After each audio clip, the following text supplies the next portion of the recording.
The vast Mojave Desert Range pulses with the cocky energy of young Marines, their state-of-the-art rifles shining like badges of invincibility under the relentless sun. Suddenly, they notice him, an elderly black man, perched quietly with a bizarre orange rifle that screams toy rather than tool. They burst into laughter, hurl insults, and command him to scram, convinced he's a befuddled retiree invading their high-stakes sniper domain. But what if that outlandish rifle conceals a truth so shattering it could dismantle their reality?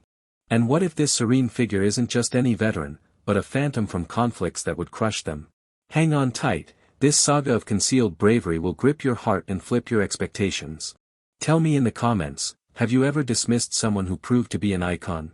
Smash that like if you're hooked, and let's plunge into the storm. The long-distance firing range sprawled across the Mojave like a battle scar on the earth, its parched ground and far-off targets forming a brutal testing ground for elite marksmanship.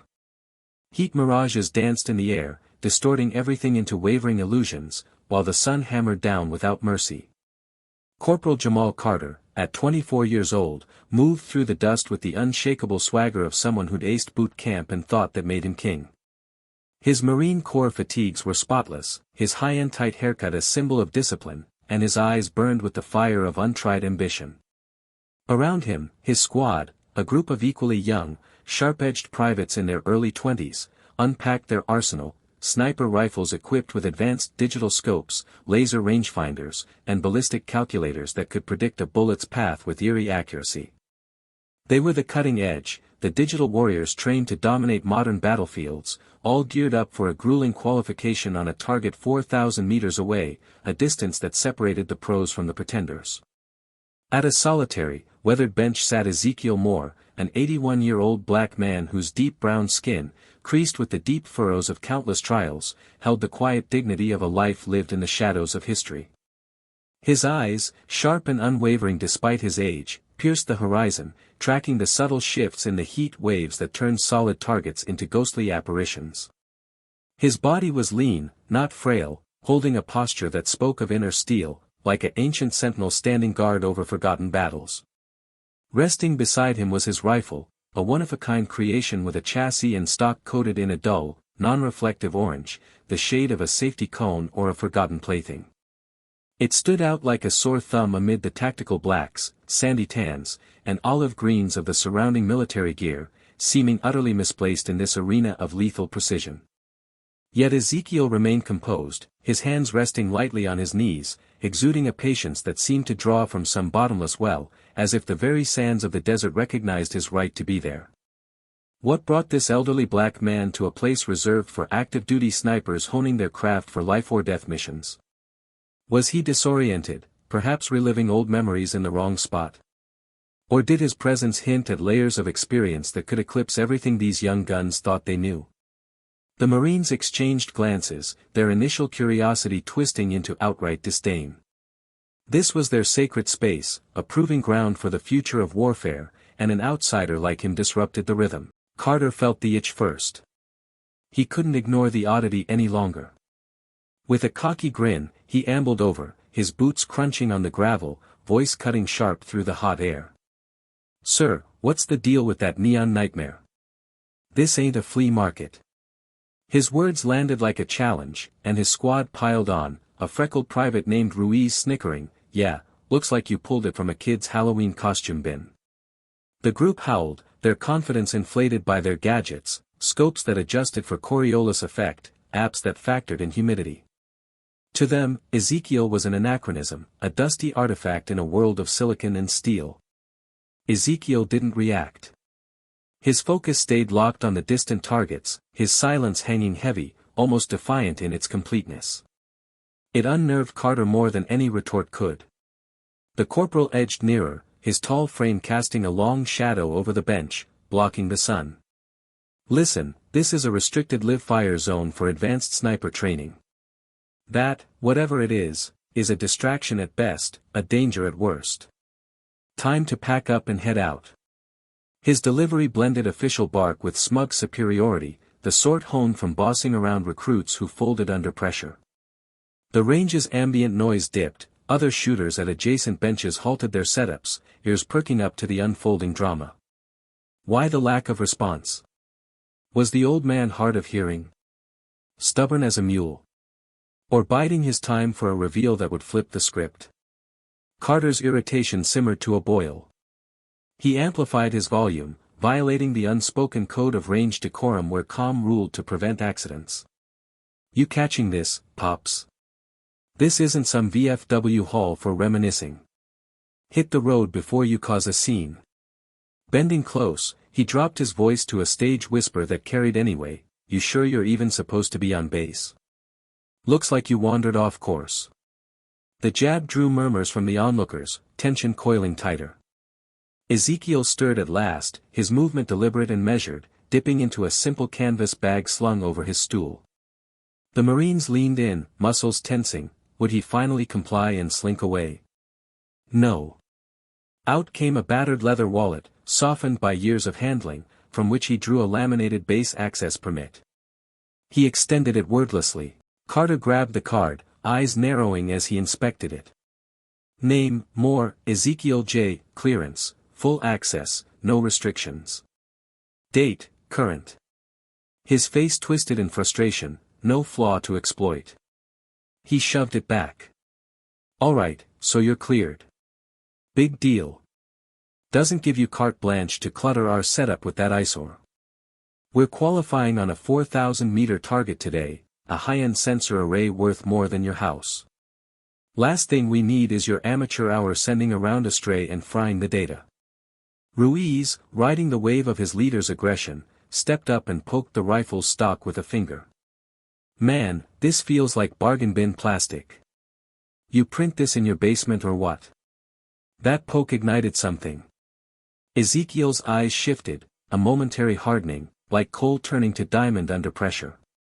The Mojave blurred away, supplanted by a sweltering jungle tent, air thick with the acrid bite of gun smoke and fresh blood. Distant mortars pounded a deadly rhythm, drawing nearer with each thud. A young soldier's voice, strained and urgent, echoed in his mind, "They're on us, Zeke. You gotta finish that rig, it's our only play." The orange hue? No accident. It was a deliberate choice, a vivid marker to cut through the dense foliage for the extraction chopper, a gamble on survival in a sea of camouflage. Ezekiel blinked, the vision receding, but the change lingered. His serene demeanor now edged with an invisible gravity, a silent warning that made the air feel charged. Up in the range control tower, retired Master Sergeant Carla Ortiz observed the exchange, a knot forming in her stomach. She'd witnessed plenty of overzealous non-coms in her day, but this scene prickled differently. The black man's immobility wasn't weakness, it was mastery, a profound control that hinted at depths of training.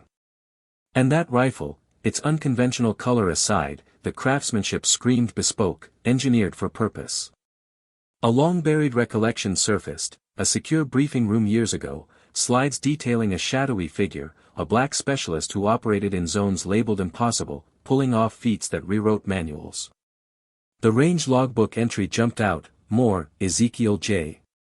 It clicked, the jungle ghost. These pups were prodding a colossus. Ortiz ducked behind the tower wall, phone in hand, punching in the command duty officer's number. "Lieutenant, Ortiz here from long range. Situation brewing, recon boys hassling a civvy named Ezekiel Moore. Involves his orange rifle. Priority check." Her tone brooked no delay. Was the powder keg lit? How long until it blew? Deep in the base command center, a climate-controlled bunker buzzing with monitors and keyboards, Lieutenant Raj Patel froze at his desk, Ortiz's urgent words ringing in his ear. He keyed, Moore, Ezekiel J. into the global database. The screen hesitated, then flashed a red alert, access denied. Eyes only, 07 and above. Brigadier General clearance. Patel's heart raced, this was no ordinary flag. He sprinted to Colonel Luis Martinez's office, bursting in. "Sir, critical alert from the range. Civilian ID'd as Ezekiel Moore, system locked it down hard." Martinez, a veteran with a face scarred from desert ops, went ashen. He snatched the secure phone linking straight to the base's top brass. "General, Martinez reporting. Confirmed presence, the jungle ghost, Ezekiel Moore. Engaged in altercation with 1st Recon. Recommend immediate intervention. The line crackled with the general's clipped response, mobilize. I'm heading there personally. Would the chain hold? Or had the disrespect already crossed an irreparable line? Carter, oblivious to the storm he'd unleashed, hit his breaking point. Ezekiel's unyielding quiet mocked him, eroding his authority before an expanding audience of curious range users. That's it, no more games. You're endangering my team and this facility. Vacate now, or I'll cuff you myself for trespass and obstruction. Hell, maybe throw in a dementia check for good measure. His hand shot out toward Ezekiel's shoulder, intent on hauling him up. Contact seemed inevitable. But then, the earth trembled. A deep vibration through their boots, building to a thunderous growl of multiple engines revving at full throttle. Heads whipped toward the access road. A plume of dust billowed high, heralding a convoy, 3 black government SUVs flanked by an armored Humvee, barreling straight onto the range's dirt expanse. They didn't park, they assaulted the space, sliding to a dramatic stop mere yards from the confrontation. Dust clouds swirled as doors burst open, disgorging figures with the precision of a well-oiled unit. Colonel Martinez led the pack, his expression thunderous. But the real shock was the passenger from the central SUV, Brigadier General Elena Vasquez, a Latina powerhouse with a resume of combat exploits that inspired awe and fear in equal measure. Her uniform was impeccable, her single star a beacon of command. Her keen eyes assessed instantly, Carter's outstretched arm, the squad's frozen shock, and Ezekiel's immovable poise. She bypassed protocols, marching directly to the bench, her steps purposeful and unyielding. What command would she issue? Would heads roll on the spot? Vasquez halted squarely before Ezekiel. Without a word, she clicked her heels, arms snapping into a salute so flawless it could have been etched in stone, not a mere formality, but a gesture of deep, warrior-to-warrior reverence. Mr. Moore, her voice projected clear and resonant across the hushed range, it is my profound honor to stand before you, sir. I extend the deepest apologies for the misconduct of these Marines. They act from ignorance, not malice. She held the salute, unwavering. Ezekiel rose gradually, his movements graceful despite the years, standing tall with a spine that belied his age. He offered a subtle nod of acknowledgement. Only then did Vasquez lower her arm. Pivoting to Carter, her warmth vanished, replaced by a chilling glare. Corporal, are you aware of the identity of the man you've accosted? Carter, face draining of color, stumbled over his words. And no, ma'am. Just a civilian, ma'am. Vasquez's bark of laughter was devoid of joy, sharp as a bayonet. A civilian? Son, you're in the presence of Ezekiel Moore, the jungle ghost. Recipient of our nation's supreme civilian award for valor. A DARPA pioneer who revolutionized weaponry for 3 decades. Before that, he operated in theaters your textbooks gloss over, logging 5 verified kills at ranges exceeding 2,500 yards, all with a rifle of his own design. He forged the sniper strategies you drill today, infiltrating zones deemed suicidal, executing objectives with surgical precision, and evaporating like mist. She jabbed a finger at the orange rifle. And this toy you ridiculed? It's the Mark V prototype, the blueprint for the M210 system strapped to your back. Assembled in a forward base from scavenged aluminum and parts, under enemy fire. That bright orange? Not whimsy, a deliberate signal to guide medevac choppers through jungle canopy after he single-handedly repelled an entire platoon for 72 hours, safeguarding a downed pilot who rose to 4-star command. The revelation hung like a pall over the range, silence absolute as shame washed over Carter and his men. They shifted uncomfortably, eyes downcast, cheeks aflame with regret. You beheld frailty where strength endures. You mocked history instead of honoring it. You've shamed your oath, your unit, and the Corps. Vasquez's voice dropped to a lethal whisper, her finger pointing like a weapon.